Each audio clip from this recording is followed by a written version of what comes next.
Je m'appelle Pierre-Henri Roland, je suis agriculteur dans l'Oise et je suis également méthaniseur depuis 1 an et demi sur le site de Valois Énergie où on est aujourd'hui, situé à Senlis.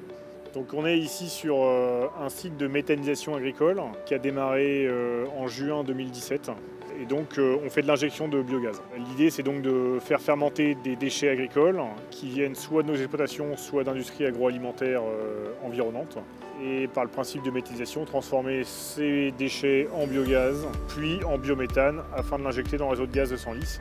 Aujourd'hui on reçoit environ 20 000 tonnes de matière entrante par an. Et on va monter d'ici l'année prochaine à 40 000 tonnes par an. Bonjour, Grégoire Lotte. Je représente la société Fertiwaz, qui est une société qui a été créée pour une activité de méthanisation agricole sur le site de Coudin, à côté de Compiègne dans l'Oise, où on produit du biogaz à partir de déchets végétaux ou de cultures intermédiaires à vocation énergétique en vue de produire du méthane qui est redistribué dans le réseau de distribution de GRDF. Sur un site de méthanisation, il y a non seulement les activités quotidiennes d'alimentation du méthaniseur, mais il y a aussi les sorties de digesta solide qui représentent déjà beaucoup de mouvements journaliers, hebdomadaires. Et d'autre part, il y a les entrées qui sont à peu près 3 fois par an d'ensilage. Actuellement, il y a environ 20 000 tonnes qui rentrent sous forme d'ensilage, plus entre 5 et 10 000 tonnes d'intrants extérieurs. Donc ça, c'est des intrants qu'il faut de toute façon manipuler et gerber ou ensiler avec l'agrochargeuse. Et il y a également donc, les matières sortantes que sont le digesta. Donc si on cumule tout, on a environ 40 à 45 000 tonnes de matières qui sont bougées par an par la chargeuse, entre ce qui rentre et ce qui est remanipulé pour être alimenté dans le méthaniseur. On a fait le choix de l'agrochargeuse JCB pour répondre à nos besoins spécifiques d'activités de méthanisation. La première qui est la réalisation des ensilages et la seconde qui est d'alimenter le méthaniseur au quotidien. Compte tenu de la dimension du méthaniseur et des besoins d'alimentation, on avait nécessité d'avoir une machine performante, de grosse capacité.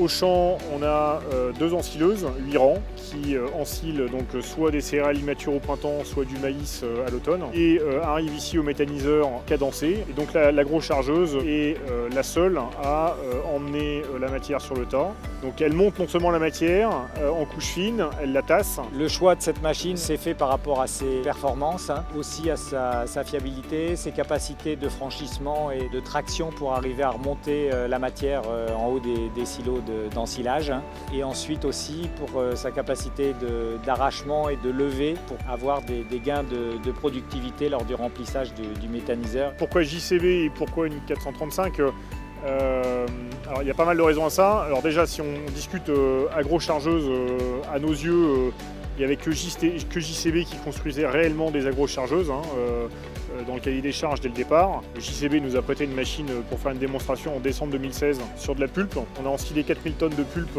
en 3 jours. Ça a été une forte affaire pour la machine, mais elle s'en est très bien sortie. Ça a fini de nous convaincre pour l'achat de cette machine, et donc on en a même acheté 2 pour nos 2 sites de méthanisation. L'objectif il est quand même dans ces cases qui sont malgré tout assez grandes, l'objectif c'est toujours d'en mettre le plus possible. Le tas il monte quand on l'effectue à quasiment 8 mètres de haut. Après on le reprofile un petit peu, il redescend à peu près à 7 mètres. La machine gère ses automatismes, les blocages de différentiel, le passage de vitesse. Le chauffeur ne s'en occupe même pas, c'est la machine qui le fait d'elle-même. La fiabilité des produits JCB est reconnue aujourd'hui. Le service apporté par Manuland également, tant au niveau des disponibilités de pièces que du service proprement dit. Ils ont un vrai savoir-faire dans le service après-vente.